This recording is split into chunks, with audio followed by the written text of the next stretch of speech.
Live. All right, a few seconds over our countdown, but welcome everybody to this amazing edition of Sunday Cinema. I have James Hellier, aka Special Agent Pazuzu, joining me today. Welcome. Good evening or afternoon or whatever it is, wherever you are in the world, Sharon. It is evening. I think it's evening for you. It's afternoon for me. And welcome everybody. Um, this is the first X Files movie that I think we've done. It Um, is. it is the 1998, and I know there was kind of a discussion about which version. This is going to be the theatrical, but if you have, I think the extended, it's only an extra minute, so there's not really much of a difference. So we are, And um, realistically, if you've got people playing even like a UK DVD, that will have a different frame rate to the Blu-ray, so it will have slightly different timings anyway. So who right, cares? exactly. So it'll all work out. So, all right. So everybody sync up I'm about 21 seconds in. I think I have the extended cut. We're going to start at the black screen right after the logo. As the music, the theme is starting. And all right. Why don't you count us down, James, Special Agent Pazuzu? Count us down and we'll all hit play. I'm just waiting to get to the black screen myself. Then I will count Oh. you down.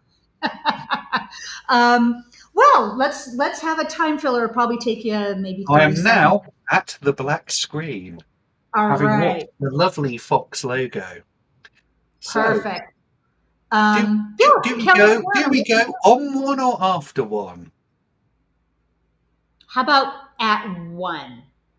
In that case, five, four, three, two, one. There we go. Oh, I better turn my volume down a little bit. There we go. Should have subtitles going on. Okay, so we have yeah, quite a bit to talk about with this movie because um, it does really flow with the TV show, And but I just you have don't. to interrupt because there's something I want to talk about right now. Oh, okay. The As X-Files logo in this film is unique to the film. It is not the X-Files logo from the TV series. And do you know why, Sharon? um, I have a feeling it was. Well, the show supposed to end at season 5. Then it was supposed No, to go right. into a whole movie No, franchise. this is a very commercial reason. The show was networked on Fox. Other networks said they wouldn't play the trailer if it had the TV show's Fox logo in it. So they had to come up with a different logo to get their trailer played on US network TV. Is it's all about the almighty dollar, but it makes sense. So yeah, this movie was supposed to kickstart the X Files into a movie franchise Yeah, because the I X think Files I was think Chris supposed to Carter's end. idea was that they were going to do 5 or 6 series and then leap into a movie series. But the TV series was so big, Fox said, why can't we do both? Exactly. So as he's writing this movie and they're preparing for that leap, Fox then says, "No, wait a minute, it's coming back for season 6 and 7 So, at the minimum. It was so renewed the for two so more." the movie So is made between seasons 4 and 5 to be released between seasons 5 and 6, which we'll probably come on to later. I think causes a lot of problems for the movie and the TV series because basically, without the fifth series even having started being written, it has to end pretty much at the point of when this movie begins in the present day. yes. So as the as this movie is getting going, okay, I'll do a shout out. We'll find out who's in our chat today, who's with us. And yeah, we've got a lot to talk about. All right, so over in YouTube, we have Calbot, we have Eric, Alex, Matt, let's see, Eric, Matt, Calbot. All right, and over in Discord, I saw Mr. Furzel. Let's see, Matt's over there, Eric's over there, Calbot, Alex is over there. All right, we've got a good crew today. I Um, was seeing Calbot saying that on screen the movie just says The X Files. However, all the marketing posters, trailers subtitled it Fight the Future. I think Fight the Future was basically just the tagline on the posters at the time, and it's really the show's fans kind of picked it up and have applied it as the episode title. Because even now on the movie, when it's released on disc or streaming years down the line, it's still just the X Files. It is. And the second movie that came out in 2008, that actually had the title I Want to Believe, whereas this movie is just always been known as the X Files movie. And you're right, that tagline was added later. So now at least we get to distinguish what movie we're talking about. Um, and it's interesting. I would very much like to know in the chat if you, first of all, have you seen this series? Have you seen this movie before? Um, or are there people out there that have no idea what's going on? And so we'll kind of catch you up on You the see, gist of this movie. in theory, there should be a hell of a lot more people who've seen the movie than have ever seen the TV series. Pretty much the same as Star Trek movies. That I'd seen all the original Star Trek movies before I'd ever seen a golden topped Captain Kirk kicking a Gorn in the face. You know, That's true. so Have you seen the movie, but not the series? so there are people who will have seen those things that have a wider audience because they're film people or were taken to the Right. cinema. And I do wonder what those people might have thought of this. Yeah. So yeah, shout out if you have seen the movie, but not the show, or maybe you picked up the show later because of this movie. And the Um, child who's just fallen in the hole was quite well known at the time. He was in a series called American Gothic by Sean Cassidy with Gary Cole as an evil sheriff, and was a kid in Billy Bob Thornton's directorial debut Sling Blade. So I think I remember seeing him at the time and recognizing him and thinking that his appearance might be slightly bigger than it's going to turn out to be. Interesting. Um, okay. So yeah, Calbot mentioned it wasn't added later, it was in all of the marketing.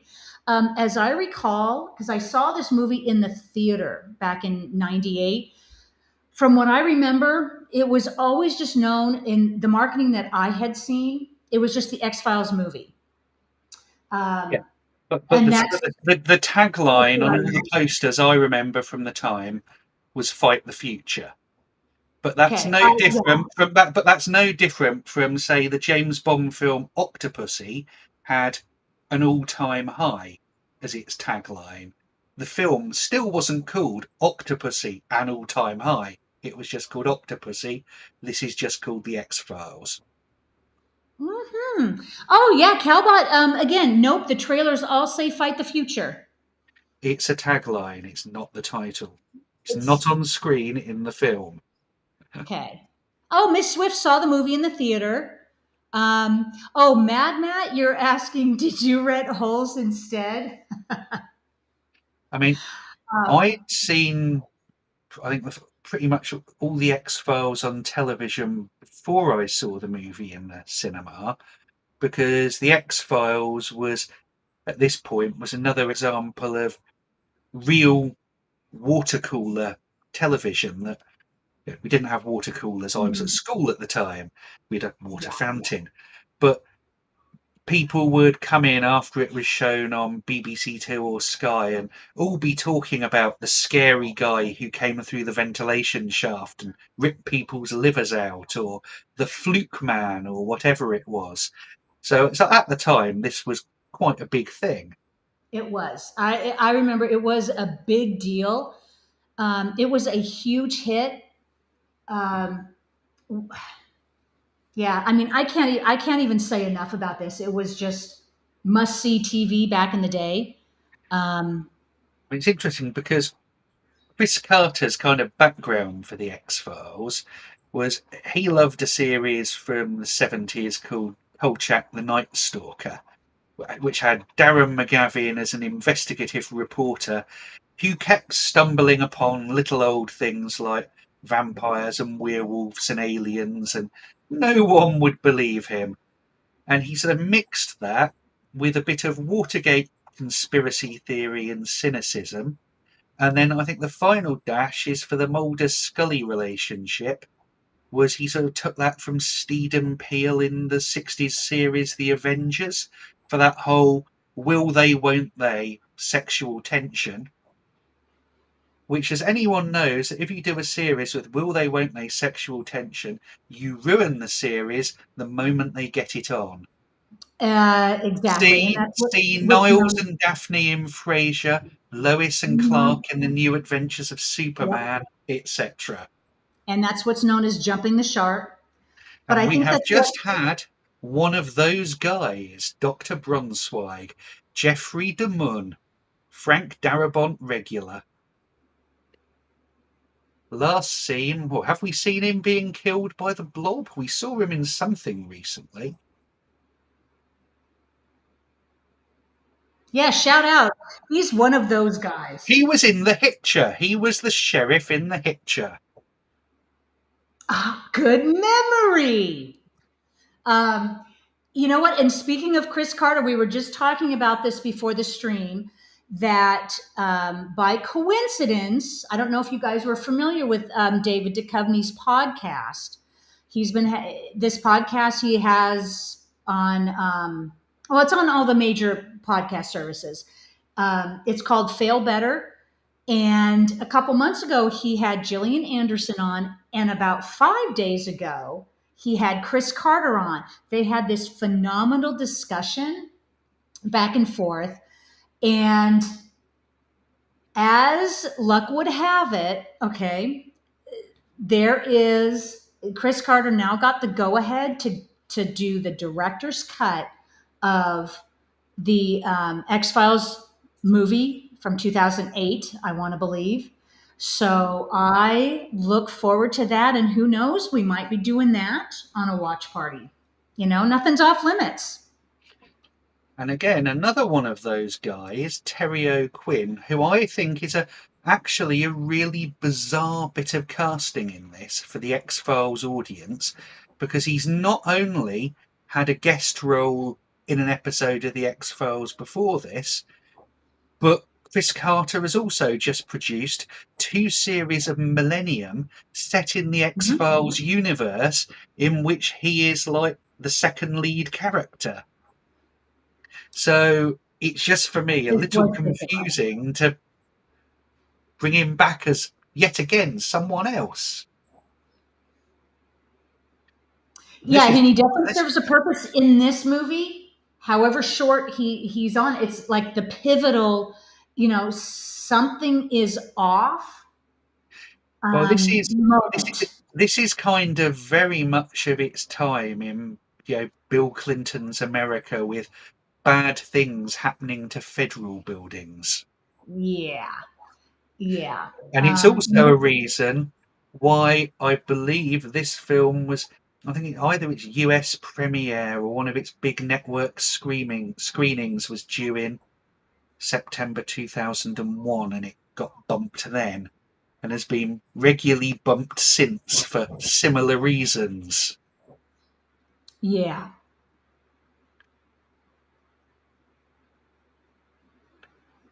Okay, there was a comment. Calbot says he will always be Dale from The Walking Dead. And that's probably where a lot of us know him from. he was on the first, what, 4 seasons of The Walking Dead, or was it 3 seasons before he was killed? Um, Surely we should know him from, I believe, Christmas Evil, and we should all be talking about Terry O'Quinn from The Stepfather. and Lost. But mainly The Stepfather, being good 80s horror fans. Absolutely. Absolutely. And it's interesting. And And again, here, the look of this, apart from it being cinematic, it looks pretty much nothing like the preceding series of The X Files, because they're quite obviously not in Vancouver or the immediate environs thereof. They've right. shifted to LA, and I Yep. think This is for the when they moved sixth to LA. season after this, they shift production of the whole thing to LA, basically Hmm. because Duchovny said he'd quit if they didn't move to LA because he was fed up with being so far from his friends and family.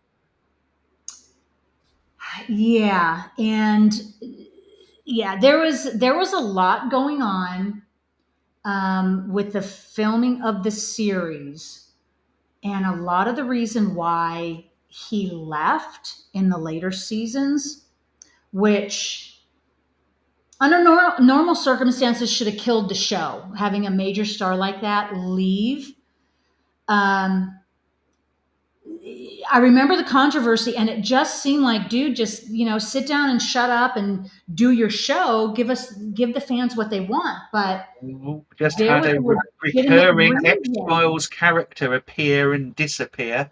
The grey haired man, because everyone is named after a characteristic, just brushed past him going out.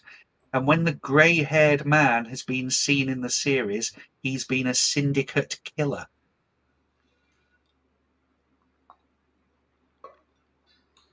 But yeah, Oh, now but the plot's going to get going. from his podcast, there were so lots of bad things going on when he left the series. He was suing Fox. Fox was suing him, and that I think there was something going on with Fox that they weren't paying him the residuals he was owed from the series being repeated and syndicated. Exactly. And it was in his contract to get those residuals, but they weren't paying him and they were lying. This whole big drama, the big corporation against the Basically, all the actor. networks do that. It's like Exactly. JMS, who created Babylon 5. He said he's Exactly. never had a cent in the residuals or syndication for Babylon 5 because Warner's says it never made a profit. So this is nothing new, but back in the day, with this being such a hit show, we hear about this. Of course, it's all over the media.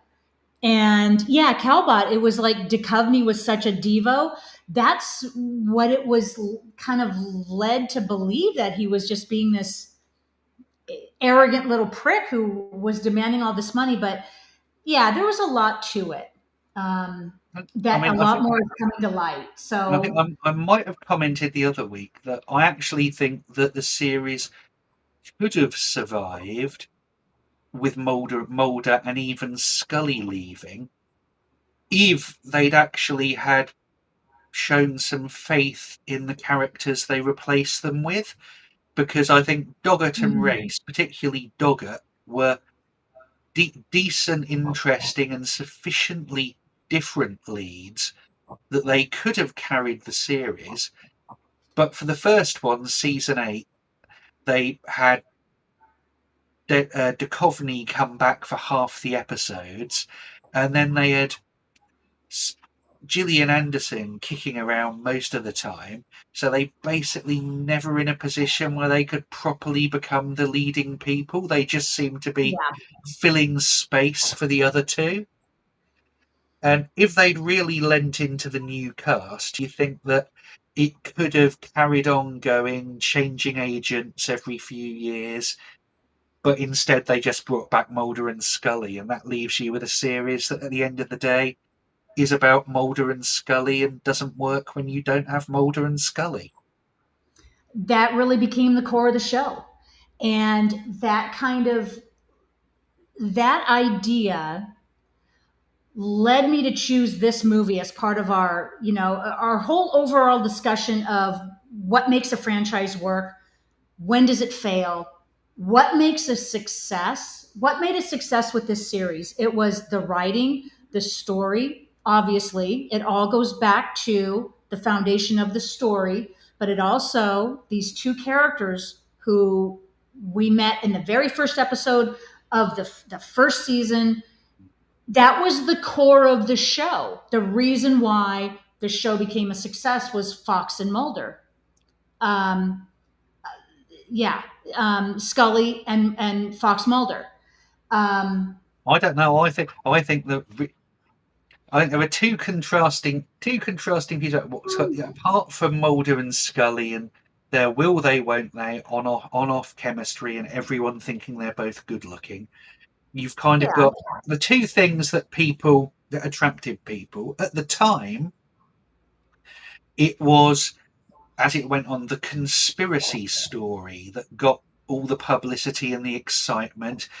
And they even did special like rental video releases as the series went along that just had the conspiracy episodes from each season on, really, really sort of building up that angle of it. And that's what I remember people being mhm. excited about. But now I look back on it and I just prefer all the Monster of the Week stuff. Right. There. This movie feeds on the underlying story of this movie. Is that underlying conspiracy that kind of goes throughout the whole series And this of is the the problem alien it's got, is that conspiracy? for a new audience, it's basically got to info dump 5 years Right. worth of conspiracy theory, so they've got a chance of understanding what's going on. But it's also got to do something else with it, so there's something for the long term fans of the series, while also doing something else yet again that will make it an exciting movie and not just info dump followed by info dump. Right. Yeah. Alex Peacock mentioned Monster of the Week versus Laura Still a storytelling process in good standing. Oh yeah, well, Yeah. a load of the X Files people switched over when it finished and worked on Supernatural for years.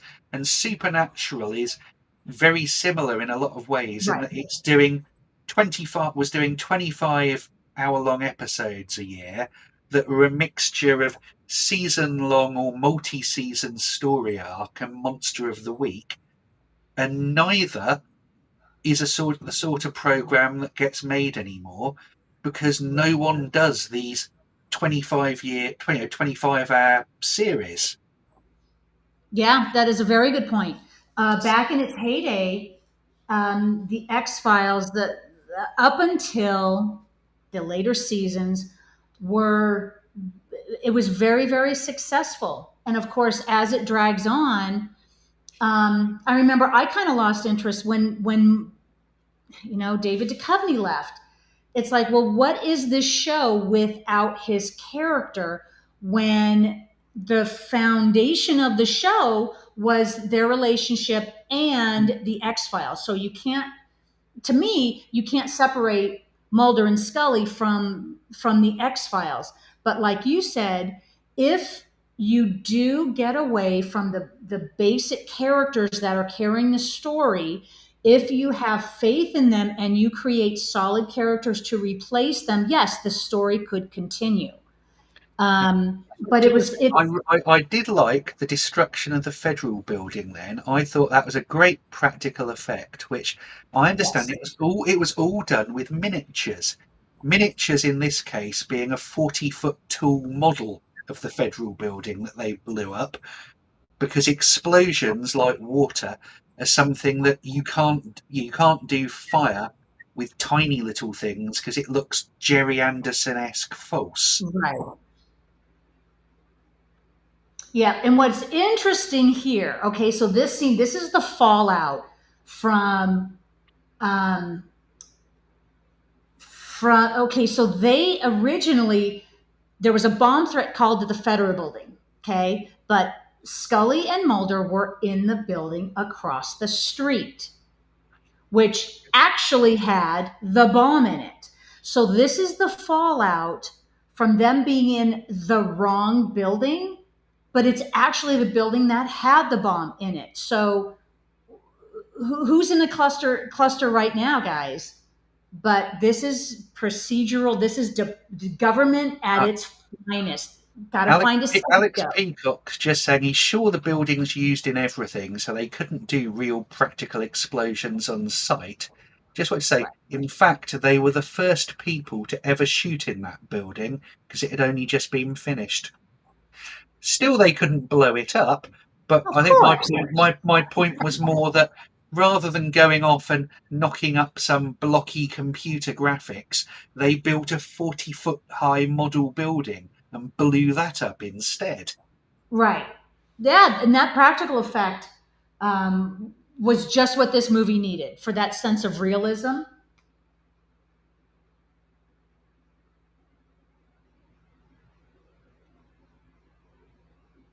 Yeah, poor old Skinner doesn't get any interesting material to do in either of the Yeah. films.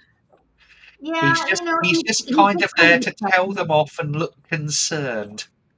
Right. What's interesting is once the show ended after 9 seasons, so we sort of have okay. I lost interest after David Duchovny left. Mm. I still kind of watched it, but not religiously like I had before. I did watch the season finale, the series finale, where they tried to, wrap it up all nice and It was neat. awful. So, okay, so they wrapped up the show. Then you fast forward until what? Yeah, it's got to be what, 7 years ago now. They brought in season 10 for the reboot. Well, Um, actually, there are two season 10s and two season 11s because before they did them on television, they licensed IDW Comics and Chris Carter approved it to do graphic novels of a different season 10 and 11, which were then adapted by Audible and got back Duchovny, Anderson, you know, Skinner, okay. cigarette smoke. So they basically got back everyone from the original cast who hadn't been killed off to do audio adaptations of them. And that was There you go. boasted at the time as being canon because it had been officially authorized. Chris Carter had given it the thumbs up, and then the event series came and it was cancelled out of existence. And when was this? I had not even, I might have heard of it. I never paid any attention to that because to me it wasn't like real. When was that released? Stolen Lives, let me have a look. Let's get some info on that. Anybody recognize the bartender? Is it Glenn Heady? It is. And I do think that people said, how do they get someone like that to just appear in like a coffin spit scene? And the truth of it is, she was a big fan of the series and rung them up and Absolutely. said, "Can I have a part, please?" That's what happens quite a bit. It's the same way that stuff like Doctor Who on television and Star Trek have always been able to pull in odd big name guest stars because even if they're not a fan and want to do it for that reason, you get them. Mhm. You'd say, "I want something my grandkids can see me in because they love the Absolutely. series." Christian Slater did that with Star Trek movie he was in. I think he was even uncredited, but Yeah, his he said, mum was the "You got to be in casting the Star Trek director. movie." Yeah, he made it like Alter, he was in it for 5 seconds, and he had a speaking he part. wakes up Captain Sulu. Yep, that's it, and then that's it. Uncredited performance. Yes, Alex, Academy Award nominee Glenn Heady, or is it Headley? Headley. Okay, that's a Blazing Saddles reference. I think her last name is Headley, though.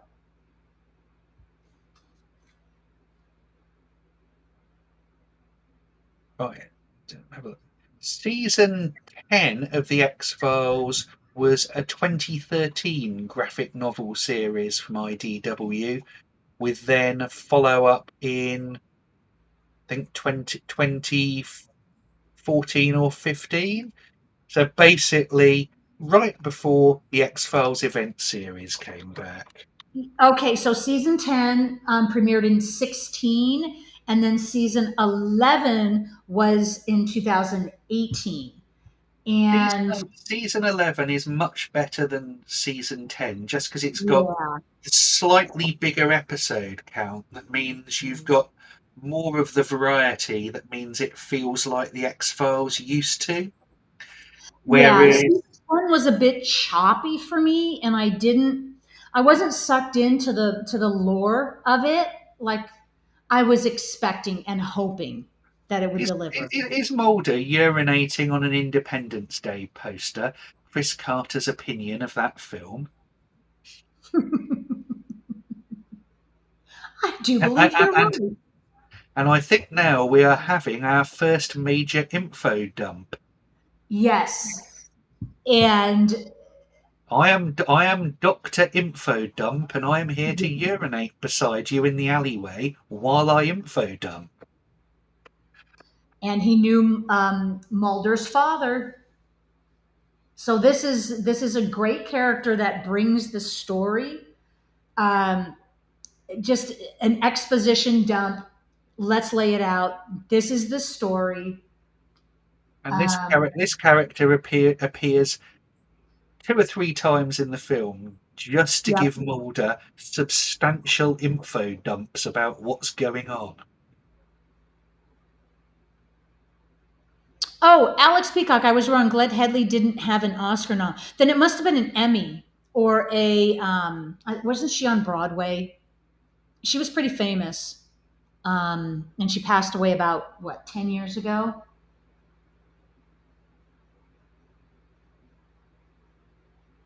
So now we're learning that the actual building that had the bomb was not a federal building, but it had federal offices. Okay, over there on Discord, Mad Matt, that's exactly right. That's what was going through my head when I was saying Headley. It's Headley from I, Blazing I, Saddles. I also think we have the big red flag of 1990s conspiracy theories that it's the Federal Emergency Management Agency who was in the building, who Yeah. we all know George H.W. Bush, New World Order. The conspiracy theories were that FEMA was some way for the federal government to overturn the Constitution and put people in concentration camps. But hey, I'm not American, so that's your problem. Well, you're exactly right. So what's interesting is when this movie came out. Okay, yes, Alex mentions Martin Landau was in this. So Roll in Martin Landau's hand. character, he's given this exposition dump about FEMA, the FEMA offices, or FEMA satellite offices were in that building. And you're right, James. FEMA was established, Federal Emergency Management Agency. They are basically, they're top tier, like up here. They can suspend and declare martial law. They can suspend at a moment's notice in the event of an emergency. They can suspend your rights. I don't think it's ever happened. They're mostly known for showing up in the event of some cataclysmic And not uh, managing it very well. I and they think things don't, like when New Orleans was flooded and things like that, they'd yeah, show up there and yeah. generally be ineffectual. Right. And it was interesting when this movie came out, I knew nothing about FEMA.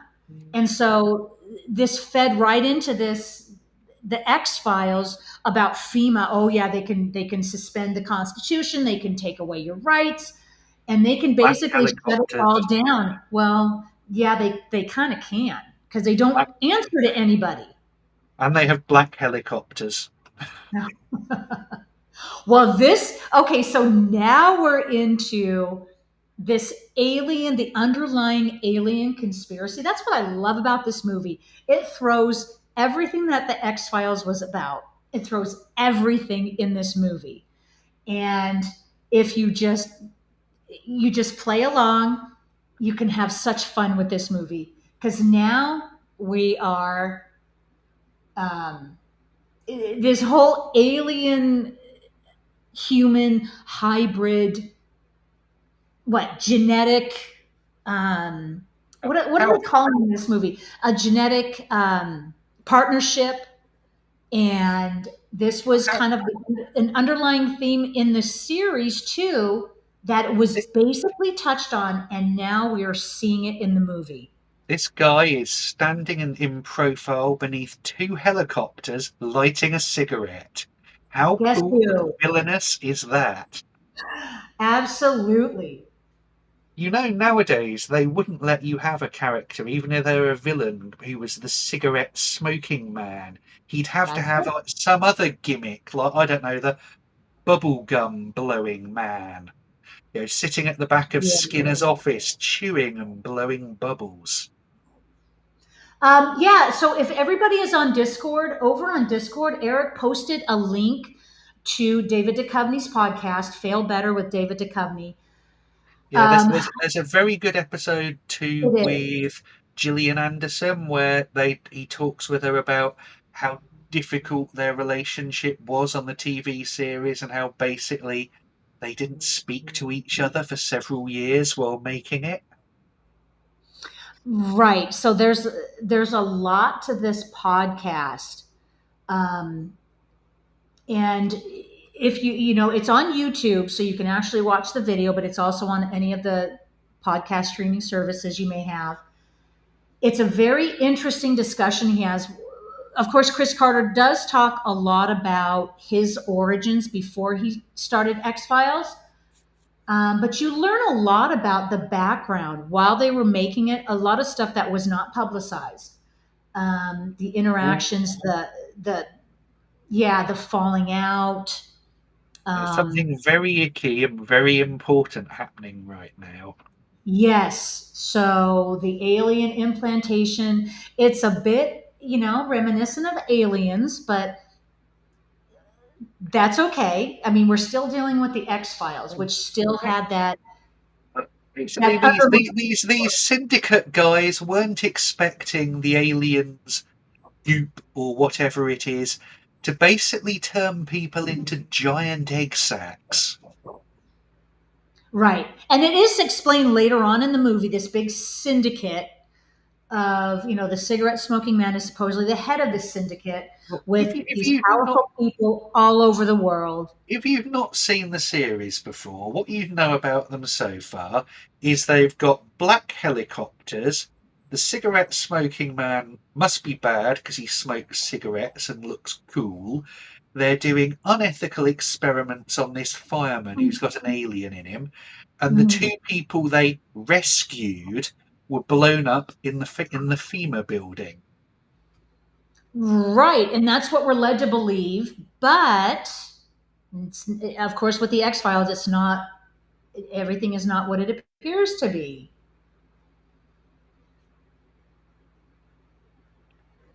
Oh, you get this kind of scene quite often in the TV series where Mulder would bullshit his way past a military roadblock or something, and I'd always sit there going, surely they'd just tell him to jog on because he's an FBI agent, they're the army, he's not in their chain of command or anything.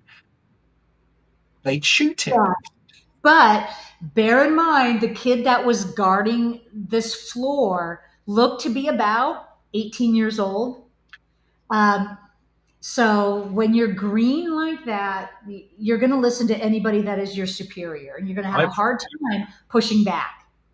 I appreciate in an authoritarian system, people obey the voice of authority, but Mhm. he is not their voice of authority. So I would have just thought it would always be safer if you're that guard guy to get Right. on the phone to your sergeant or whoever and say, I've got this tall, good looking guy and a beautiful woman who want to come in and look at these bodies.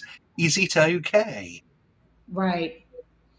Yep. And so with Scully's medical background, she's now discovering that this guy did not die in the explosion. So We now are not allowed to there's forget that Scully is a medical doctor because she reminds us of this every episode. Usually looks away at the point something supernatural happens uh, and can come up with a couple of other explanations that mean that yep. Mulder might be wrong. Oh, Alex Peacock did mention Anderson and Duchovny have both said on the show animosity that familiarity breeds contempt, essentially. Yeah, and it's like Mulder said that. Well, Duchovny says that he didn't tell Anderson when he was quitting the series in 2001, and she probably never forgave him for that. And then she didn't tell him she was pulling the plug on the reboot in 2008. So he kind of felt betrayed by that. Yeah, well, it sounds like, they've, whatever was going on behind the scenes. I think even in the podcast, I think Duchovny, it was either on the podcast or an interview, he had mentioned he thought he just felt like he was spending too much of his life in the X Files on the show and not with his family. That was a big point of contention with him, is that he had to spend so much time away from his family. which is which, So which is the whole thing behind the move to LA, was to that LA. was the producers trying to placate him in some way. Right. And here we are in the home of accused paedophile Dr. Kurzweil. So this is your nice bit of establishment discreditation for our conspiracy theory. Yeah. And you think for just a lonely gynecologist, you've got FBI agents crawling through your stuff. Um, yeah, well, that's why Mulder's there. Or in the 70s BBC sci-fi series Blake 7, the revolutionary leader Blake thinks he's being put on trial in the first episode for trying to lead a rebellion against the oppressive government, and instead they have a show trial and convict him of paedophilia before sending him off to a prison camp on the grounds that no one's going to have any interest in him once he's been convicted of that. Uh, yeah, Info dump time. yeah. And now we have another one where he's going to divulge a lot more of the background. See, this is kind of, I So, think this is probably Martin Landau's third career resurgence, because obviously he had bit parts in the 50s, like in North by Northwest. Then he has 3 or 4 years in the 60s as effectively joint leading man on Mission Impossible, role in hand. Then you get Space 1999 for a couple of years in the 70s. And yep. now he's kind And of Mad Max sent a gif of that when he in that show. and now he's in his character actor phase Mhm. where he's a year or so out from getting a best supporting actor gong for playing Bela Lugosi in Ed Wood. In Ed Wood, that's right. That's right. So he did have a career resurgence. Um, oh, okay. So what I was going to say was, if you're unfamiliar with the show, there is this big background, like this underlying storyline with Mulder and his dad and his sister. His I dad, believe who might not be his dad. exactly. There was this, yeah, and it's part of the whole story. Um, we're kind of alluding to it here, but if you are familiar with the show, then then this is just like one big episode where we get a whole bunch more info. Now, these very lines here, the state of emergency declared during a holiday, government will come under the power of the Federal Emergency Management Agency. These lines are repeated word for word in the event series. I can't remember whether it was the first or the second event series by the character who was like the YouTube shock jock reporter who was then trying to uncover the aliens. He delivers the exact same lines about what FEMA is going to do when the alien virus is released.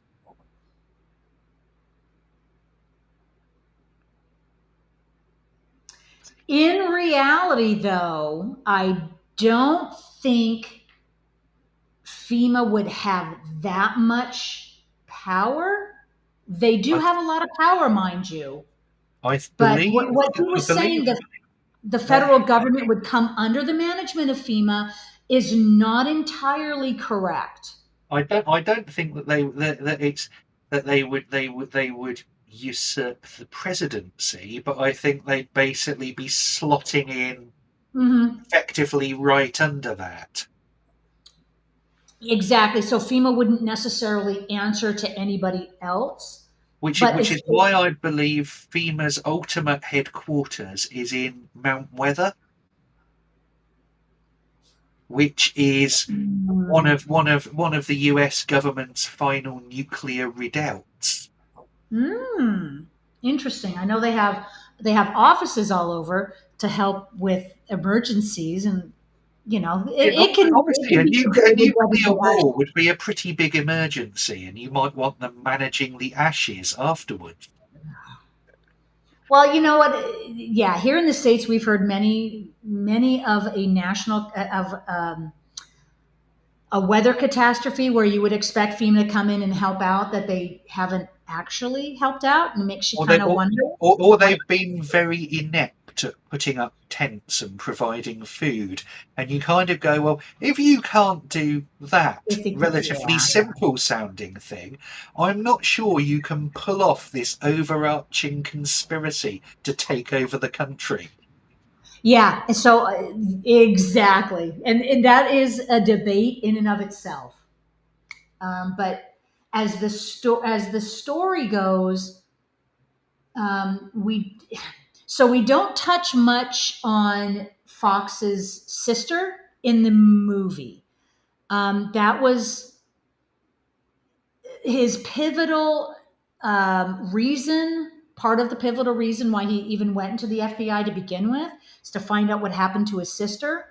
I And You with his watched dad. the season 5 Mulder Light Scully Free story that provides an origin story for both Mulder and the lone gunman, where he's just a normal FBI agent. He gets involved with the lone gunman, and he and they are accidentally doused in an experimental chemical that creates paranoia.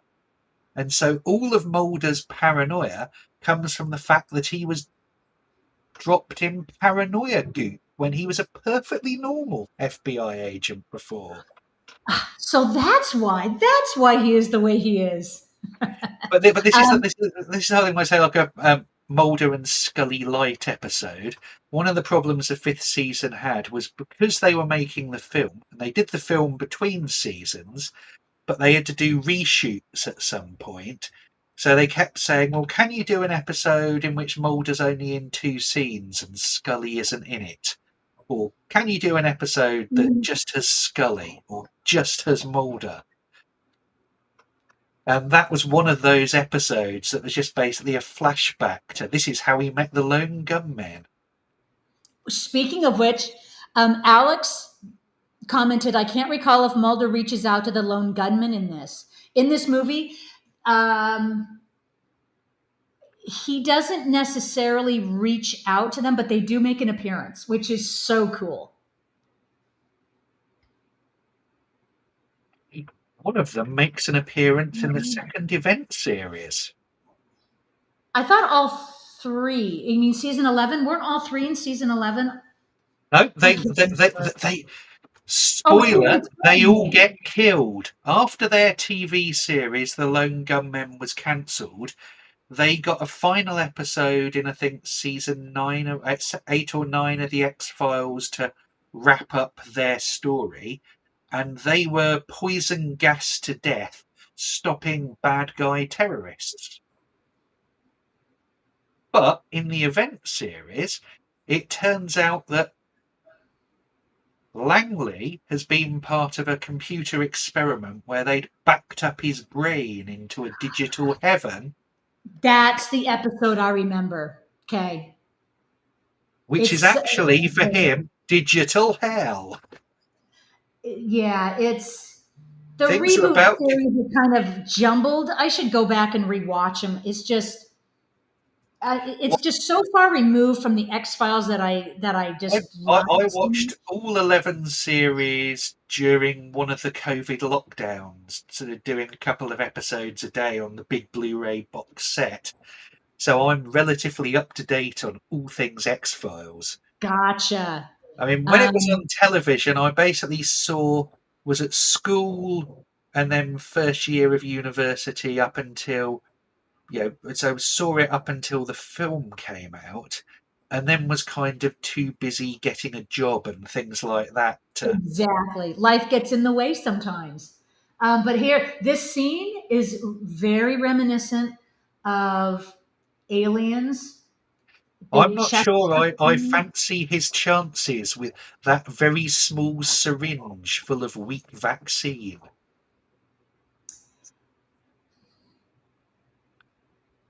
I'd feel a lot happier if he had a His chances couple. are pretty good. He's not too terribly upset. It's their first encounter with this alien human hybrid. So I who kind of knows? said, could you not send down a couple of guys with M16s, please? Well, his chances when he went down the ladder, his chances of coming back up were zero at that point. Because I think he's the only one now that knows the alien has emerged. And yeah, it's not going to end very well for him. Okay, so speaking of the season reboots, for anybody that's interested, there's a little bit of information that Chris Carter did divulge, and it was from the podcast with David Duchovny. And I don't want to give away in like any spoilers, but so at the end of season 11, so here's a spoiler for any of you that want to listen to the podcast that don't want to know, plug your ears. That at the end of season 11, um, Scully, I guess, declared she was pregnant. I think I saw that episode. I can't remember. I was just like over it. It And, just wasn't and that my was romantic. actually the reason Gillian Anderson quit, because she didn't like the fact that they were basically saying all Scully could do as a woman is get pregnant, because Right. she'd already had that storyline. That whole storyline way back from the original series. So so they ended with her being pregnant. And then nothing. Okay, we're not going to have any resolution. So Chris Carter had kept it under wraps until now. His whole idea behind that was that it was an alien baby. And Now, in the I just need to show, point out the well manicured man's house should be familiar to anyone who's a fan of Batman 66, because far from being in Somerset, it's in Pasadena and was the home of millionaire playboy Bruce Wayne. well, And this is how Americans in the UK. and this is how Americans think that no, they're in London. There are red buses and black taxis. Well, And a for us Bentley. Americans who have never been there, this would be our only frame of reference. Because you get that in like all the Roger Moore Bond films where they cut back to MI6 HQ with a red bus and a black cab drives past. Uh, Now, this quite important that his grandson broke his leg, because that is going to turn out to be something that ends up being his motivation between doing a complete 180 on where he's been all the time as number 2 or 3 in the conspiracy. Exactly. So he's pretty high up in this. Um, what do they call it? The syndicate. So This syndicate. basically, he Yep. doesn't So he's like the pretty high up idea of his grandson, along with the rest of humanity, being turned into egg sacs. into basically food for this alien colonization, which they have been preparing Well, for. it's what he's Whether saying they're is that this isn't colonization; it's population replacement. yeah, and so they're coming to colonize in essence, using us as hosts to colonize us. Yeah, so this story with this syndicate, they've been aware of this, and you're right. His belief in this, of what they've been doing for the past 50 years, preparing for this, changes because his grandson broke his leg. Alex Peacock, that guy is Armin Muller-Stahl, a German actor.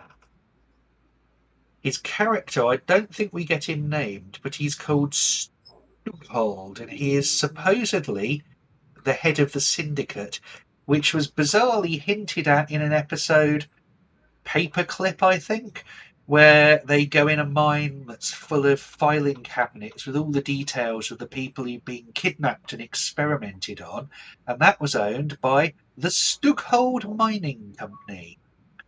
And his backstory is indicated that he is probably a Nazi who moved abroad after the war. Oh, interesting backstory. Naturally, you don't get much of it in this. A lot of this backstory is on the soundtrack album for the X-Files movie. There is a hidden track at the end. It's an audio track where Chris Carter spends about 14 minutes explaining what the syndicate's doing, what the aliens are doing, and what the whole conspiracy is. Because that's the obvious place you'd put information like that hidden on the soundtrack album, rather than, Of in course. the chuffing film. Well, you would want to put that for everyone to know. Oh, But that this is an this interesting looks bit like a of random, well-established play park with all that doesn't it? grass in the middle of this desert. Well, that's what you would have to do in the middle of a desert to have any kind of grass. Well, you'd also need some irrigation to get it to not die within a few days. I mean, the syndicate has done a real half-assed job here of covering up this hole. Well, Couple of probably the only people that would have paid attention are these kids, obviously. They're the only ones that paid couple of attention to what was bites, a going on. sod of earth, roundabout. Hey presto, we've covered it up, and hopefully, by the Mhm. time anyone finds out any different, the angry alien buried underneath the roundabout Mhm. will be dead. Exactly. And it's easy to buy these kids silence. Just give them bikes. Now, this dialogue with the kids, where they say like Mulder's looks like a door-to-door salesman, and he says, "Do you want to buy a badge?" That stuff Duchovny improvised with them, because apparently a lot of the comedy in the series that Mulder did is stuff that Duchovny would improvise and put in the script himself to try and give himself some better material to work with.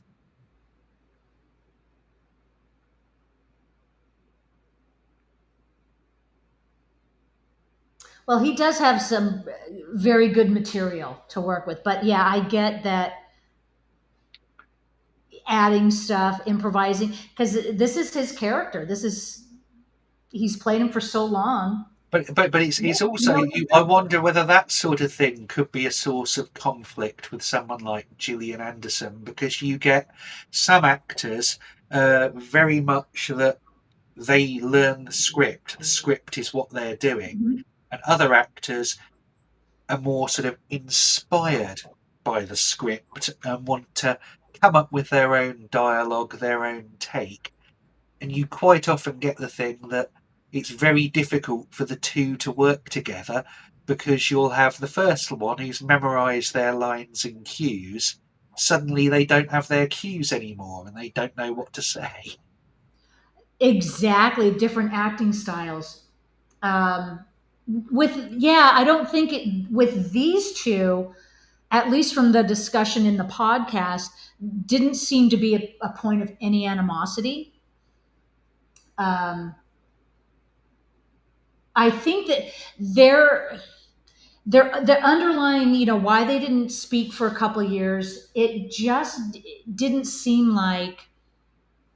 Of course, they've reconciled. Everything is fine now, but I think it was just getting back to their work that they did here was so arduous, day after day, trying to get it right, and Oh, that it's was a bit like some kind of personal when on the conflict.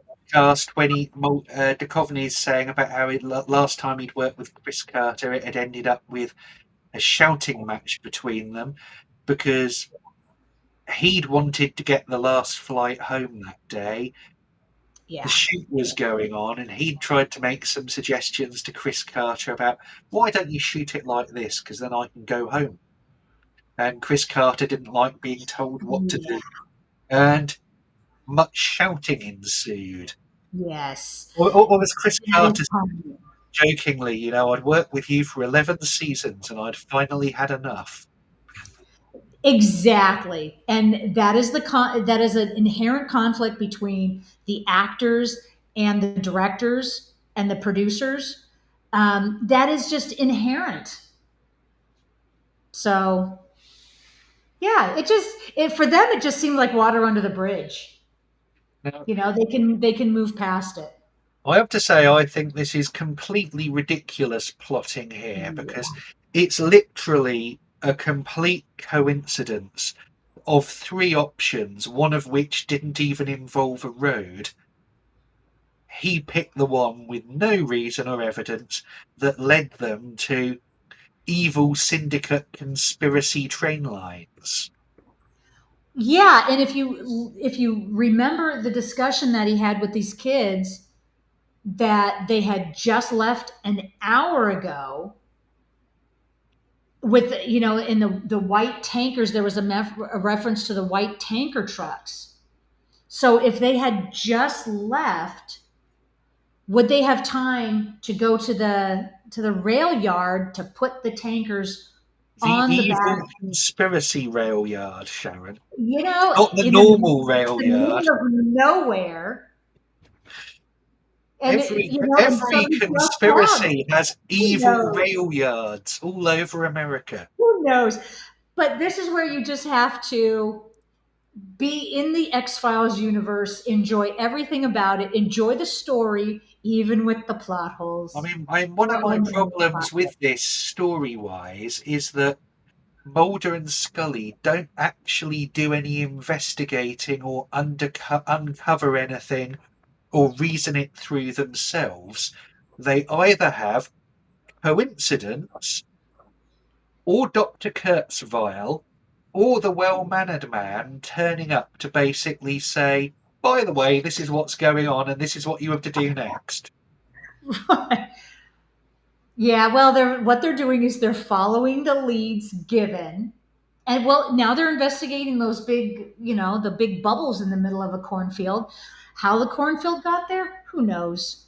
And this was It's a cornfield in the Gillian middle of nowhere. Anderson's least favourite scene in the film to shoot because walking behind Duchovny, every time he walked through a corn, it swung back and thwacked her in the face.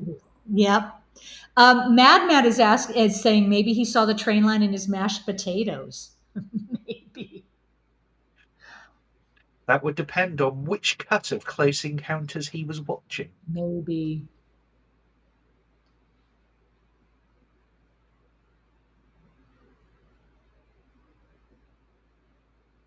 Well, in this scene, they are doing what Mulder and Scully do best. They are investigating.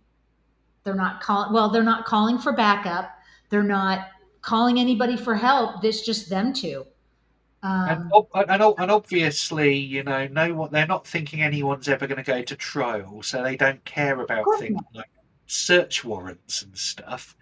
Because at Yeah, best, these people will end up in Mulder and Scully's version of the Arkham Asylum, in the cell next to the Fluke Man. exactly. But this is what they do best. They're not. So they are part of the FBI. I wonder Well, how their no, because the department. X Files has been torn apart. There Yeah, is no. at the start of this, the X Files has been closed down. It's been The closed. cigarette Right. There's no smoking man has department. burnt down Mulder's office, and Yes. they are normal FBI agents. She's meant to be Yeah. back for her disciplinary in the morning. Instead, she's in the middle of nowhere investigating whatever the hell this Yes. is. But this is in their nature, right? Even though, so they're still working an X File, even though the X Files department You see, has I been closed. also don't understand how the X Files just didn't get closed down by the budget department anyway. Because Well, I think that's what they would have done. if I were looking for cost savings, the department that never has a single conviction or arrest would be right at the top of my list of ones to close. Right. And so that would be my understanding of how they would close it. On all the paperwork, it wouldn't exist anymore. You cut the funding. Oh no, the cigarette But, smoking man just went in and burnt it down. but Scully and Mulder are still investigating an X file. This is what they do best. What, they wander And then around they just and they file wait a for report. someone else to come and tell them what's going on? Well, that's true. They would need some kind of link as to what they're investigating, as to why. And when they're done, because now they're not part of the X Files unit, what they do is they get to write a report. Black And no one will helicopters, believe them. proper conspiracy stuff, black helicopters chasing them. Exactly.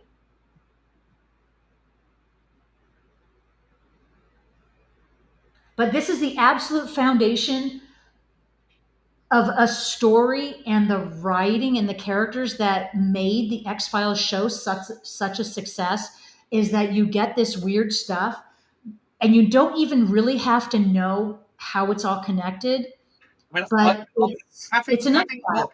having watched the whole lot, I have to say I'm calling bullshit on Chris Carter's claim that the conspiracy thing was all thought out and planned in advance, because it wasn't. It doesn't make any sense. They keep doing flip flops and U turns on what's happening, even in the next season. I think they just started making it up as it went along, and it blew up and was successful, so they made up more, and then it just kind of disappears partway through the sixth season when alien rebels flamethrower the syndicate to death. Yeah, yes, there is some truth to that. As I'll put it as this the way: it's show, not like something like Babylon 5, where someone sat down and has worked out a 5-year plot arc in advance, or even a right. season plot arc. It's just kind of, wouldn't it be cool to have a 2-part episode where there are some aliens on a train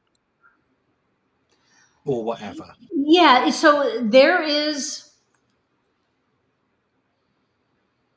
Yeah, so there's a lot to be said for that theory. Um, Chris Carter had this idea, and when he brought it to life in the show, not expecting it to have the longevity that it did, he expected just a couple seasons. As probably the actors just expected a couple seasons. Then they were going to shut it down. That's all fine and good. They start making this movie with the anticipation the show was going to be ending after the fifth season. So then it's easy to kind of either you leave things in limbo or you can wrap up a storyline. Well, lo and behold, Fox wants to bring it back for more seasons. So then any plot hole that you have, you can keep exploring, or maybe any plot holes, like you said, were not planned out in advance in this 5-year plan. You could just you try to forget about it in the continuity. You let it die and just I mean, forget about it. I don't think the 5-year plan Um, was even a plan in terms of what's happening, because I well, think the 5 years is more about hitting the magic number of episodes, which is 100 or more, which is what you need to sell it into syndication and make lots of money. right. But by all indications, it was going to end at season 5, and then it could be a movie franchise. So Except by the time they're commissioning the movie, Fox are saying, nope, you need to come back and do a series. um, so I would have to go back and watch the whole series, and that's another binge I'm wanting to do. Watch the whole 9 seasons and put this movie in its proper timeline, and then really do a deep dive into all of these theories, I all mean, of the subplots, and to I mean, the see how they season connect. before it is really hard watching, the fourth season, because you've got this whole plot line in it where Mulder meets this guy, Critchgrau, who tells him, actually, there aren't aliens. It's all a government conspiracy to that the government has fooled you to make you think there are aliens, because that's how they're covering up what they're really doing. And Mulder believes this. And he spends the series like going, aliens, aliens, there's no such thing as aliens. While Scully is the one going, look, aliens. And then they've got to have him change back to normal at the end of the season, because he definitely believes in aliens in this film.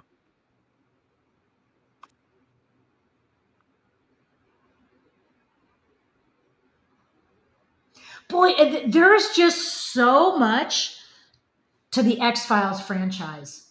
There is so much more than just a movie, than just the show. It's why Um, it's less frustrating to almost go back and either, oh, photo of Martin Landau looking yep. young with his dad.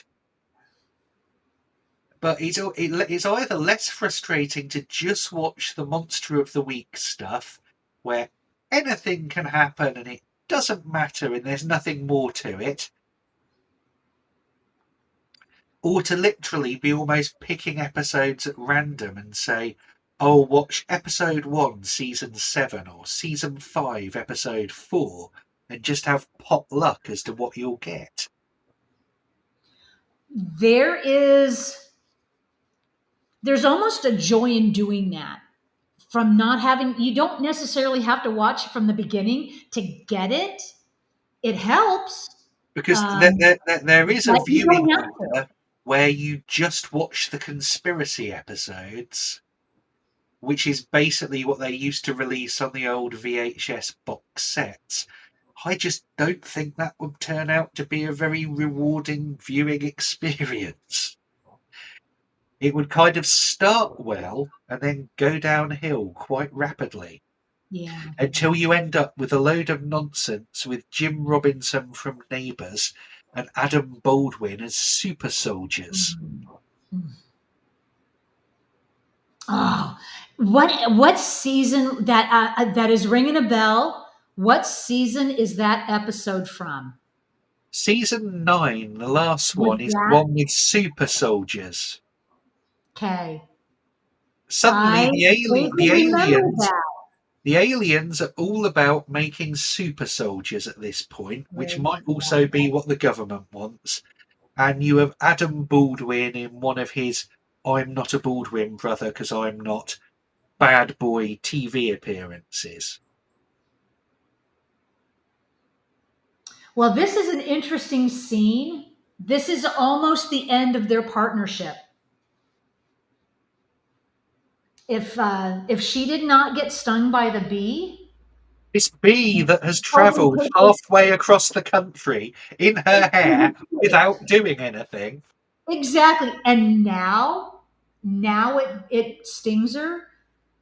But without that, this would have been a very Though that different they story. did shoot the kiss and they edited it out. It's a very long kiss apparently. Well, I'm glad they did. I was not much into the, will they, won't they? It just, But yeah, as I said, the whole thing with will they, won't they, or whether it's like Moonlighting or Lois and Clark, yeah. it's the anticipation of something might happen is Yeah, what and then you works. fast forward to the 2008 movie, which makes it very obvious what direction their relationship went to. I love that movie, don't get me wrong, but yeah, I could have done without that part. I thought the story was really solid in that movie. Um, yeah, but I don't count it out as a watch party. Paedophile priests and head transplants. What more do you need for a watch party? Exactly. And with the director's cut coming, now he can make the gory movie that he originally wanted but was forced to cut. No, we could be really confusing and be unclear as to which of the three cuts we're watching. Oh boy. Let's just well, we could wait until the director's cut. Who knows how long that's going to take. Yeah, I agree with Cowboy. I agree with Carol Bott when he says what made the series work was Yeah, the I was just going to balance mention between that. Monster of the Week and Conspiracy, with neither overwhelming the other. When the balance is off, that's when things go awry. Yeah, I think that's Amen. very, very true. But it's also now going back to the series, unless you're planning on binge watching or watching lots of episodes, it tends to be the Monster of the Week episodes that are the easiest to just pop back and revisit. You know, who doesn't want to go back and see Tombs squeezing through a ventilation shaft or something like Oh, that? exactly. There are so many genius episodes. You're exactly right, Calbot. There was this balance, And and when they and the got it right, conspiracy they can't got it. even shoot Mulder in the head properly. Well, it would have been movie would have been over had they actually shot him.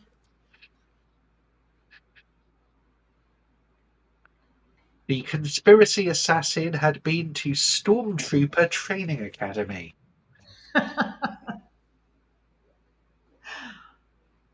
Okay, now we see Scully being whisked away. She is a victim of Deep frozen the Scully. Mad Matt would call that Plan B. She's a victim of Plan B.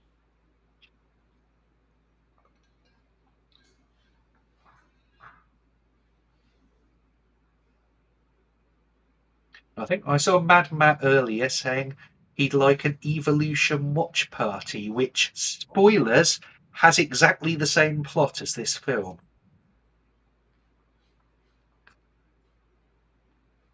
Oh, over on Discord, Frag Lord mentions X Files was much watched TV the first seasons. At some point, I lost interest, but at its time, it was 24 Game of Thrones type goodness. I think, in terms of audience, it peaked with season 6 because you had a lot of people who'd seen the movie but hadn't seen the TV series Mhm. tuned into the TV series. And that was about the point in the UK that it was moved from BBC Two, a minority network channel, to BBC One, one of the two main network channels. Yep.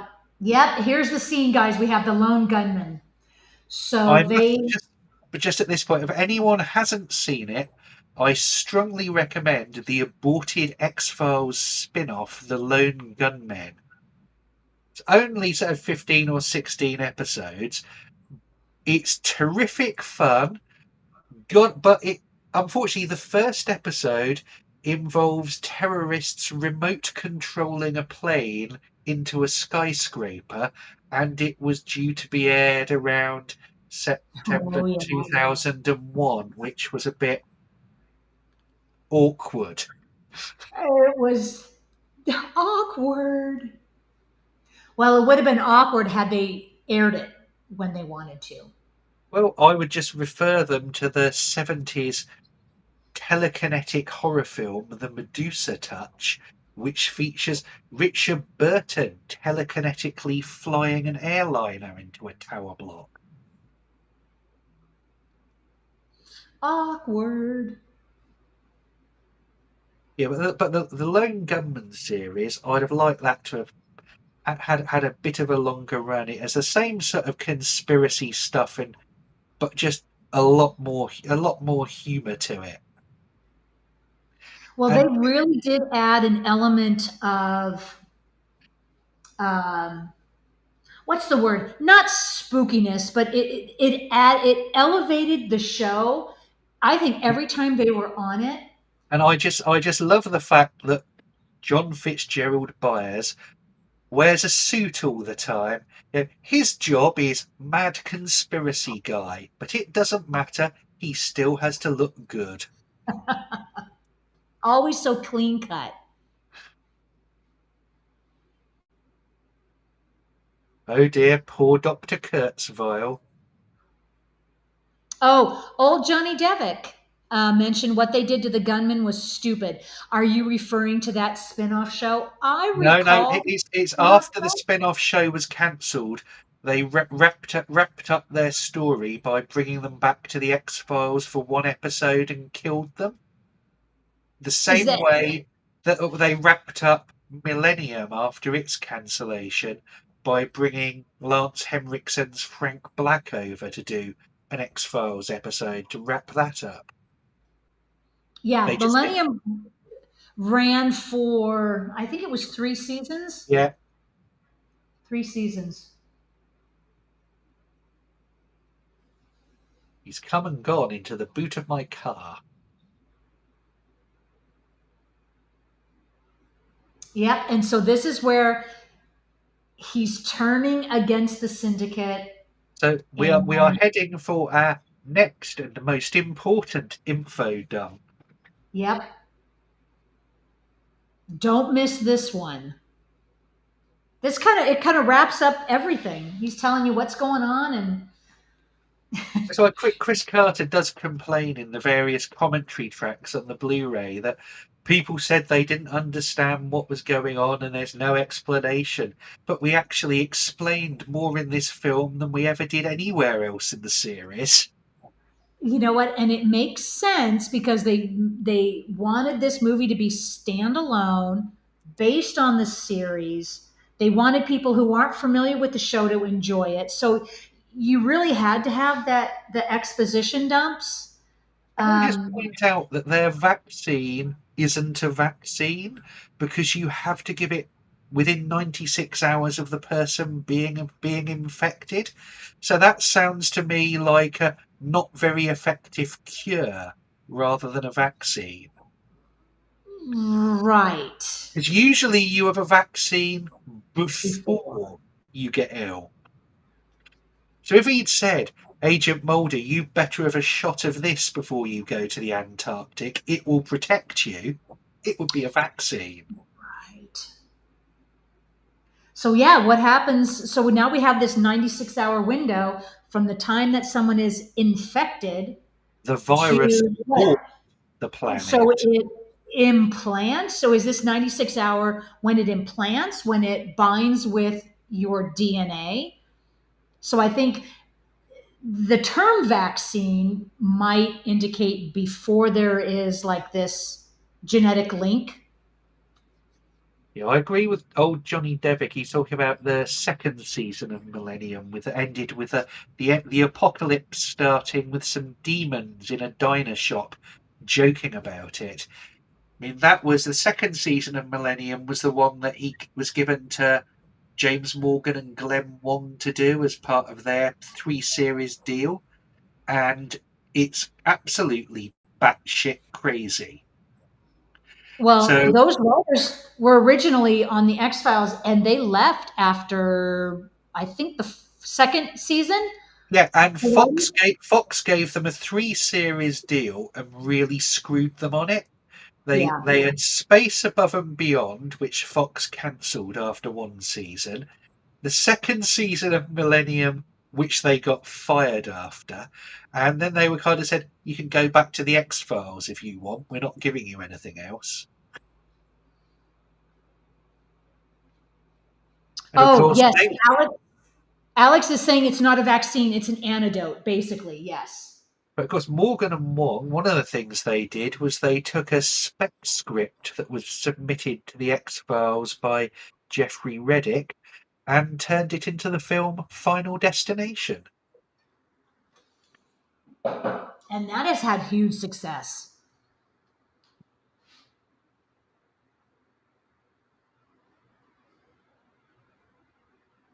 So I think it's safe to say that after the 9 season run, the 2 movies, the 2 reboots, it's pretty safe to say that there is no X Files that are coming back.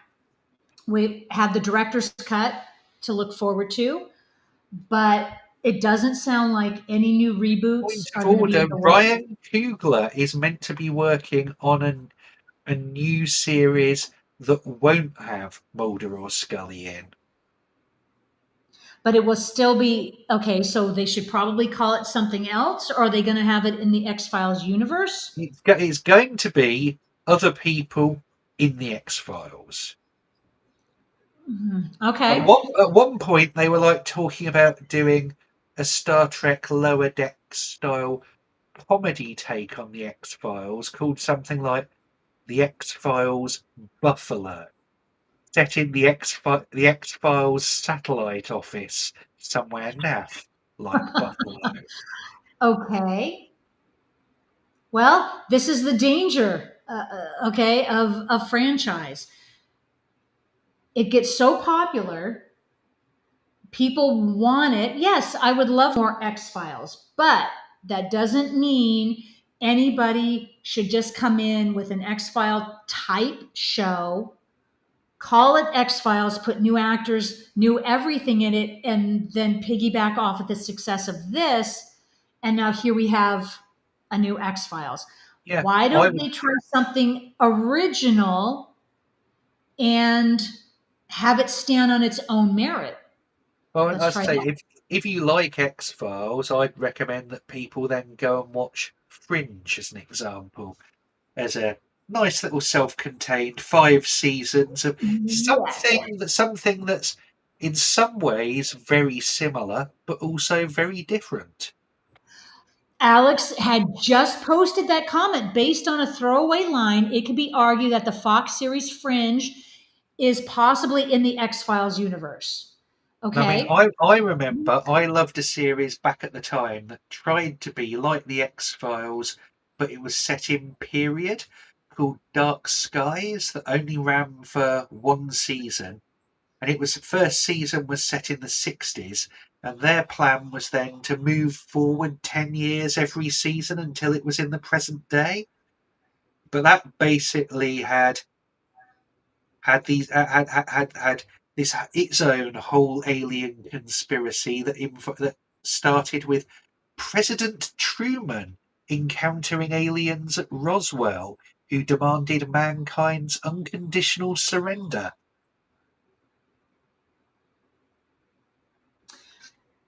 That's all fine. You know what? That's all fine and good. There's an interesting discussion that um, so Alex also says, but I like that it's its own thing, which is Fringe. Yeah, So if there's an argument that it is in the X Files universe, Fringe, I still consider its own thing, which is which is fine. I'm You so can sick say to death Fringe is in of. the X-Files universe, but Fringe is also not even in the Fringe universe because it has multiple universes in it. um, In, yes. in, So, in which Leonard Nimoy may or may not be a bad guy or not, depending on which universe you're in. but at least, maybe Hollywood has just stopped coming up with original ideas. In order to make money, you have to just keep doing the same thing over and over again. If it's made money before, it's going to make money again. Let's just call it the same thing, I'd do it a little also say, different. bring us back to Duchovny, who he's being interviewed in my daily paper today, and one of the things he said in that was he thinks Netflix has basically killed television because he says you'd never get anything like the X Files that can run now because they're interested in having new stuff, new stuff, new stuff all the time. So things are basically, unless it's Stranger Things, you're given two short series and they pull the plug and then they want something else on. I'm all for that, original ideas. Let's not keep rehashing everything until the franchise, you hear a franchise and it has a bad taste in your mouth. I'd rather it go out on top. Let's end it. Beautiful. Then you move on to something else. Can I just And if ask, how has Mulder got to Antarctica? Because as far as I'm aware, apart from maybe like people who look at penguins or something, there you wouldn't can be get any. there. How? Yeah, you can get there. Well, there are outposts there. There I'm are not sure. flights I'm that not come sure in, he not could go every to like day. he could go to Ronald Reagan Airport or wherever it is and No, you can't on a just get on a commercial plane and flight fly. to Antarctica. No, but there are still outposts there, people there all the time that I think twice a year, maybe he hopped on one of them. He hopped on, What, and a stole their government flight going snowplow? there. Sure. Let's just enjoy the show. So, speaking of, you had mentioned Stranger Things. And so there's something I want to bring up that I had been thinking of this week because I am now binge watching Stranger Things season 4 in preparation for season 5 in November. And there is really no one in my periphery here that I can talk to about Stranger Things because I'm kind of like a loner and I'm kind of like a geek. And I got to thinking that if there is anybody else in this chat like me, I would love to talk to someone about things that I've watched, things that I've seen this week. I'm looking at expanding this channel to do a live, maybe like a 1 hour live show on another day, just talking about things we're watching, things we've seen, things, maybe a trailer we've seen, something coming up that we want to watch, that we just get into a live discussion. And the reason I don't want to do like just record myself talking about it and then putting it up on the channel, because then I'm taking away from this one on one interaction where we're actually talking about stuff live. I think what I'm going to do, that in a nutshell, I am going to put a poll up on the channel either today or tomorrow. If that sounds like a good idea, and I don't even have to have everybody joining, but it would just be like me in a live stream talking to you guys about things that I've watched, things that you've watched that you're excited about. Let's talk about it. So be on the lookout for that poll. I don't even know when it would be, maybe random days, random times.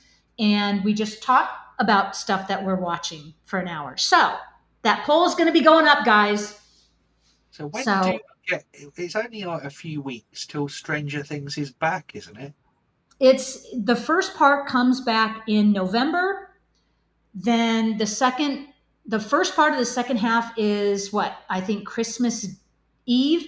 Then the series finale is New Year's Eve. I am so Oh, excited about it. obviously So something's happened with production because they were yeah, originally talking about the first part coming back over the summer. So I know production got pushed out. I mean, season 4 was actually released in 2022. And I'm binge watching it again so I can kind of be ready for season 5. So, I like the anyway, series where they're all in the shopping mall wearing ridiculous oh, costumes depending on what shop season they're 2. in. That was season 2, right? Or was that I think that was season 3 when you had the evil season 3? Russian base under the It shopping would mall. have had to have been. Yes, because Max's brother was killed. I'm sorry. I don't want to give any spoilers, but that would have been the end of season 3. So, but yeah, I'm just binging season 4. Um, Mad Matt is asking, is Stranger Things wrapping up with 3 mini movies? I thought it was just like the episodes, like a couple episodes in November, like Well, probably I think I, around. th- I think because they're streaming, they're not sort of linked tied with the 50-minute runtime. So I think it's Right. they've said a couple of them or more are like feature length. Yeah, I know season 4, these episodes are like an hour and a half long, little over an hour. So they're not bound by, network television standards. So anyway, I am super stoked. So anyway, okay, so back to Fox, We're in a much Mulder, more and Archer. impressive we're in a much more impressive UFO set than we ever got on the television series. Exactly. I mean, big budget. We had money this time. The budgets for the TV show, you're very limited, but now Although we can kind of go a little bit more. although I think the limited budget is one of the things that might have made the TV series work so well that it's having that because it can't afford to show things a bit like say when the shark went wrong in Jaws that they're having to not show things and Mhm. suggest things which can make it scarier. Exactly. And that's one of the reasons why the psychological horror behind a horror movie is is more gripping, and it stays with you a lot longer than just basically what you see on the screen. And it's always a heck of a lot more fun with your mind playing tricks on you. So what gets me about this ending, look at the enormous size of this ship. How many people are being harvested on this ship? Well, it's And I think it's it it's goes kind without of like Forbidden Planet with the way it's going down into. right. So it kind of goes without saying. I don't think I'm giving any spoilers away to say that he does find Scully. Of course he does. But in a ship that size, for him to find Scully, that's like a needle in a haystack. I find it a bit convenient, but then again, it you have to find her. That's the Look, whole wrap up. let's look for red hair. They can't have kidnapped that many people with red hair. While they're in their little cocoons, much like V, the show V was harvesting people. And But maybe that, that, but that because, was more directly as snackettes. well, yeah. And so this might have just been convenient because he found her pod, her transport pod. I made the So mistake of maybe it makes recently sense that she watching floats. watching the V remake from a few years ago, and that was one Hmm. bad series. I watched 1 or 2 episodes of that and lost interest. Again, it goes back to the V franchise. Original was great. It was phenomenal. I even watched a little bit of the series. The Now it gets series old. is You're not rehashing phenomenal. it, and all you're doing is just putting a new cast. Been there, done that. The series was basically Dallas with lasers and killer aliens. Oh, Miss Swift kind of liked the new series. Hey, you know what? You like what you like.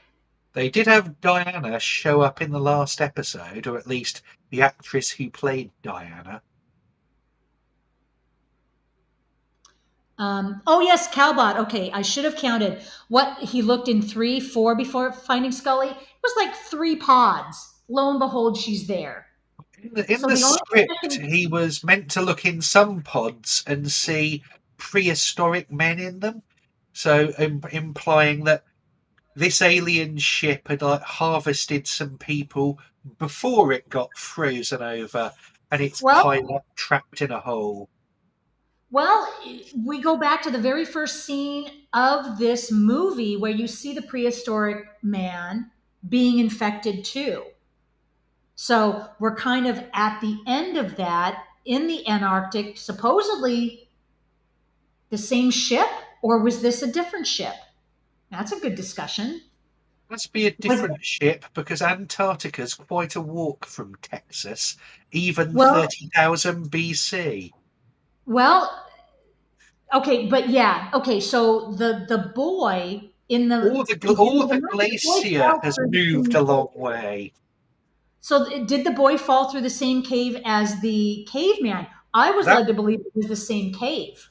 that was the implication. So this ship can't be that alien ship because it's a bit too far for them to go when they're kidnapping people. But did the ship kidnap the caveman and then come up here and embed itself in the ice for No, thousands of Mad millennia? Matt, we are not tying in the Cro-Mags Well, from Sliders. let's Sliders, think about another one of those series which had a couple of ones that were really good and then became utter crud after it moved to the Sci-Fi Channel. Oh yes, the Sci-Fi Channel was the epitome of of content. It And was it was where kind of you really had to go to. I mean, Sliders started out as like a bit of a Quantum Leap rip-off in that they went to a different version of Earth in every episode, where history was somehow different. So America lost the Civil War, that sort of thing. And that was all well and good. And then it turned into crazy dimension crossing aliens wanting to enslave everyone, and it was not what I signed up for. Well, interesting. We go back to the time where we had the Sci-Fi Channel, and all of a sudden, then the sci-fi became like mainstream almost. Wasn't sci-fi that the Sci-Fi Channel was basically for these shows for people like me that love sci-fi, but the mainstream networks didn't want it on their schedule, so everybody went to sci-fi. Then it became mainstream, and I think Sci-Fi Channel just died out. People didn't need it anymore, I believe.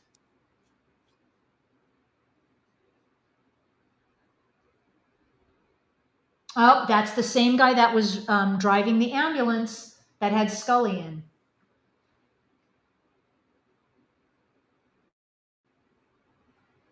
And wasn't that the same guy that put the bomb in the federal building? The grey-haired man, The gray haired man. because So everyone is what? known by how they look or what they smoke.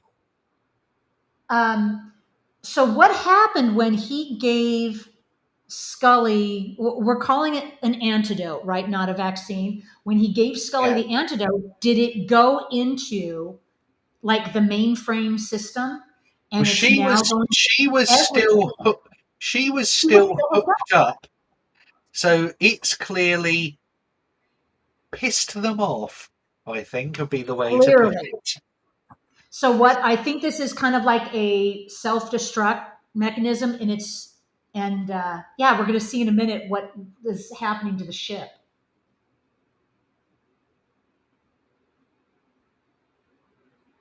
So I never figured out, are they dumping their cargo? Everything is melting because is the ship disengaging from the ice, or is this the antidote that is actually working its way through the system and I think this. I think it's the. I think it's the antidote has woken up some very, very, very angry-looking aliens And who by the look obviously of them, they've they been think having they're a alive. very long sleep and they've woken up and they're saying, "What the hell's going on? What have you done to our ship?" Right. And as we've learned from the previous encounters with this alien, it's the heat that wakes or that what accelerates their growth, accelerates their mutation. Which is why they're kept on So ice. that's why they're getting more now. So we're saved.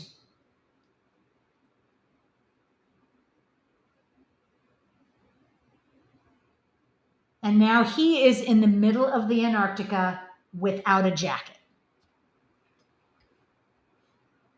Yeah, but he might be near his snowplow thing that I'm sure the cigarette smoking man will have left for him. Of course. Of I course, suppose the outside other the thing that perimeter. thing is now the cigarette smoking man has basically triggered the self destruct on Evil Syndicate Antarctic base.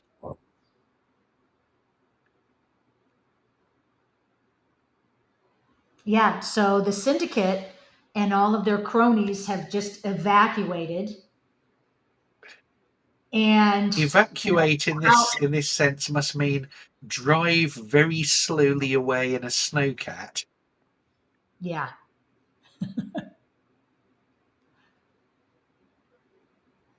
This is a pretty cool ending for me anyway, as a fan of the show, to finally, see them encounter aliens and to have this experience was, yeah, it was great. This is exactly the ending I wanted.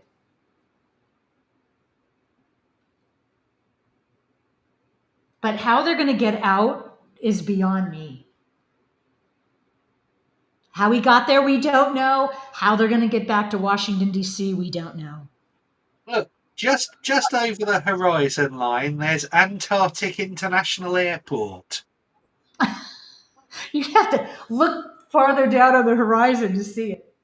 I see old Johnny Devitt calling for a Tombs TV series, and it's like really the whole Tombs thing is something they really ripped off from Kolchak and the Night Stalker TV movies, because that was where you had in The Night Strangler, you had a killer who had to kill every few years to extract something from people that gave him eternal life. And that was a story that they returned to again and again in the X Files, with people taking different body parts to get it. It's not a coincidence because Chris Carter loved Carl Kolchak. He loved him so much he tried to get him in the X Files, but couldn't get the rights to the character, so had Darren McGavin appear as an elderly retired FBI agent who'd run the X Files back in the 50s. There you go. And I think when he died, they had Wilford Brimley sort of play a similar character. Wilford Brimley, who at that point could have been at any age between about 30 and 80, because he always looked about 80. Always. When he was in The Thing, how old was he? And he looked in his 50s. He was probably, what, 29? Is something ridiculous like that. He looked up, so he was born in 1934. So he was a very old looking, like 48 or 49-year old. Very easily, he could have passed in his 60s. He was just born an old man. Yeah, Alex is saying he was 40 or so in Cocoon. That is crazy. No, he can't. If he was born in 1934, he would have been around 50 in Cocoon. Well, Not, when did Cocoon come out? 82? yeah. So you're looking at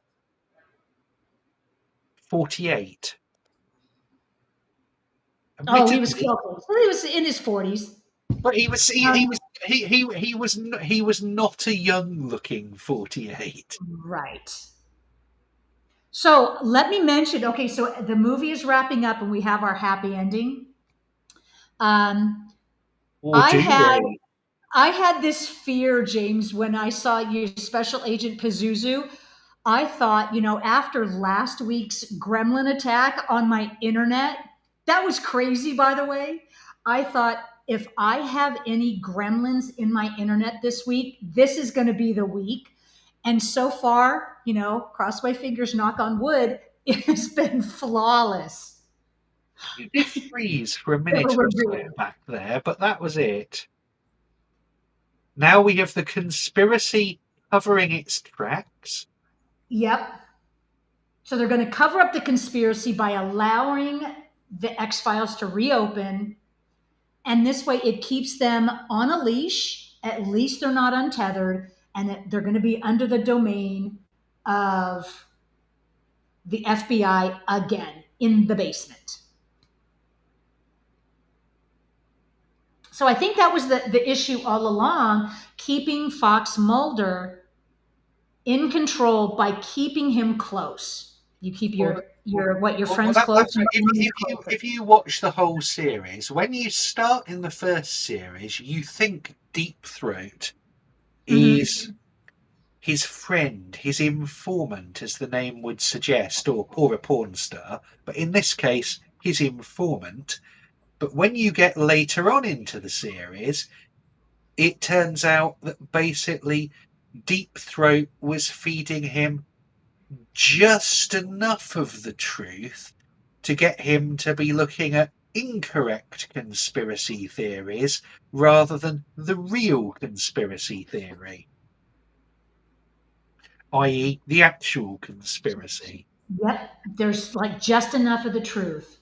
So it's what you get is But the truth is throughout the out there. series is different people are kind of at what you might call level 1, 2, or 3 of the conspiracy, that they know just enough to know the government has been kidnapping people for these Hmm. experiments, but not enough to know that those experiments are being done by actual aliens. Exactly. So I think Scully makes a fatal flaw here. She hands over the B to the exact people she should not be handing it over to. I can't figure out why she did that. Of any piece of evidence, who was it that just mentioned, just like Scully, to turn away at the precise moment? Yes, Miss Swift says, and thus the proud tradition of Scully always looking the wrong way or being unconscious when the conclusive stuff happens.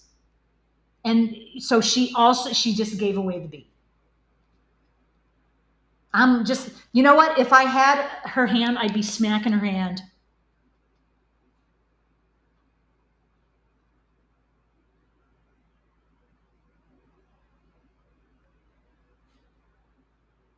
Whatever it has a cure that might really annoy them.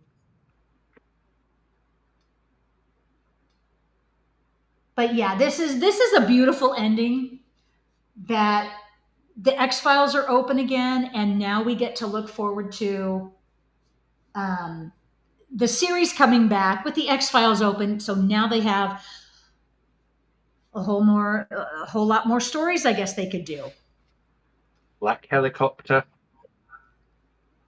bees, crops.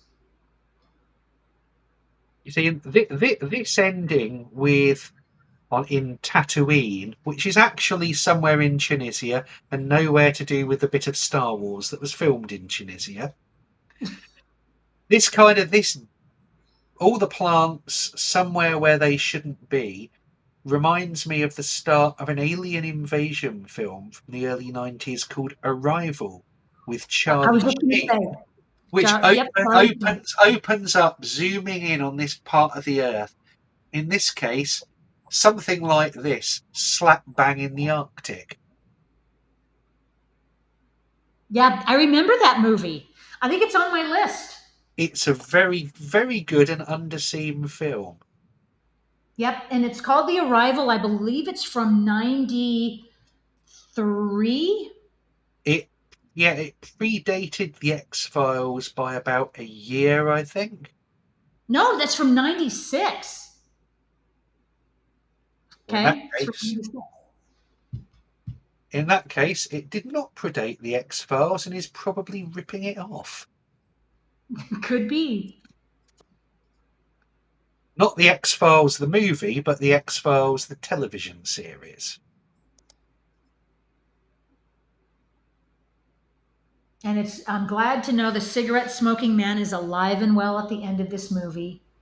Um, because didn't they supposedly killed him in the series, but then brought him back for the reboot. He was They, in they season 11. supposedly in that episode, The Truth, he's dying of cancer and all his hair's falling out, and a helicopter turns up and blows him up with a couple of rockets. And obviously, I think in the event series, they kind of show that he was horribly burned, and he's like wearing a fake nose and makeup, so he looks Mm, normal. Don't explain how he's had total recovery from terminal cancer, but who details. knows? Frag Lord over in Discord mentions X Files had more budget per episode than most movies in Norway at the time. I'm not thinking Norway is a home of high budget blockbuster cinema.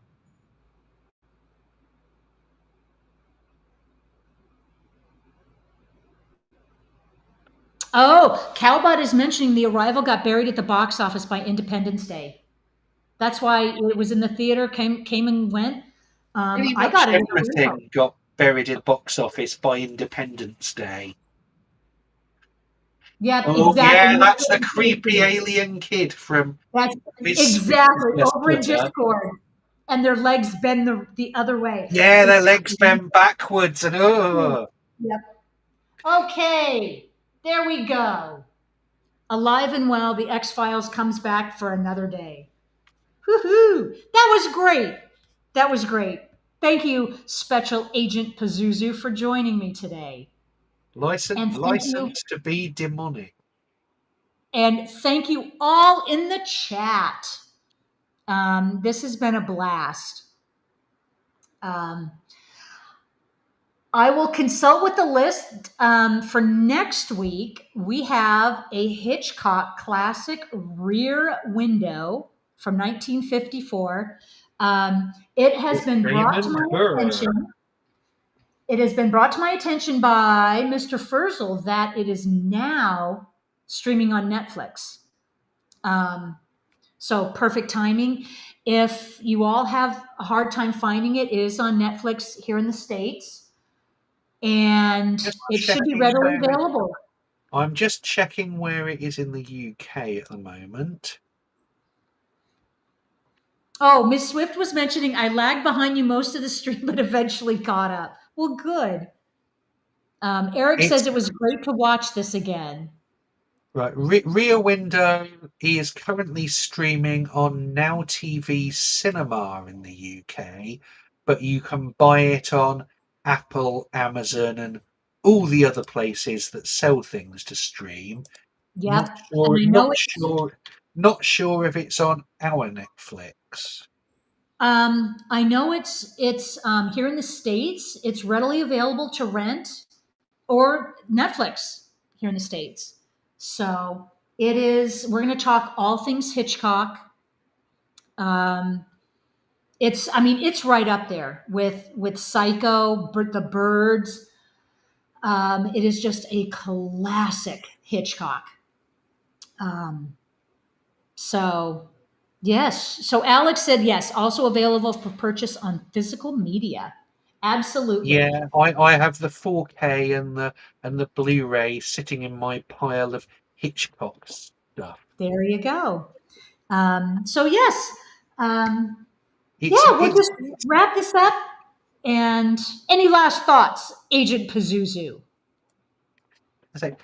I will say that although I enjoy the X-Files film, I think both it and the series around it are compromised by the decision to make it between series rather than having it as something that could either end the series or lead into movies. Because as I said, the series before end up basically, no matter what they do, it doesn't matter because they've got to be at the point the film started, and that was locked down like a year Yeah. before. And I think the film does suffer from trying to please, to do stuff for fans and people who've never seen it before and tell an action story. And I just think that it's too much info dump, action sequence that doesn't really mean anything, info dump, action sequence, info dump. And that's kind of, when I go back to it, I enjoy Duchovny and Anderson's performances. I like Martin Landau turning up and being a creepy, definitely not a paedophile conspiracy theorist. But it just doesn't really gel for me. Well, it did. It tried to be everything for everybody, whether you knew the X Files or not. It was probably geared more towards people that do love the X Files. But yeah, so take it for what it's worth. It was. I think it was a great watch. It's always much better watching it with you guys. So I Amidst, much prefer I Want to Believe, despite the fact that that's critically and commercially and budget wise the much mm, less successful and cheaper film. well, yeah, but I love that movie too. So it was a choice between this or that movie, and I just Why not like do flip a both? coin. I did this Do one. both. So Miss Swift was saying, I think this was the first time I've watched this since it was in the theater. Nice refresher. Very good. Yes, Eric, last thoughts. The truth is out there. And Miss Swift is saying, trust no one. So there you go. Um, yeah. And so we've been here a little over 2 hours. Thank you all for sticking with me and sticking with this show. We're going to do it all again next year. Oh, next year. How about next week? We're going to do it next week. And we'll be here next year. Yeah, and next week will be a lot of fun too because we're going to be tackling Hitchcock and we're going to see what that's about. So, anyway, yeah, so we'll see you all same time, same channel, same Same day, bat place, same bat channel. same bat channel. There you go. So, thank you all, and we'll see you next week. Bye.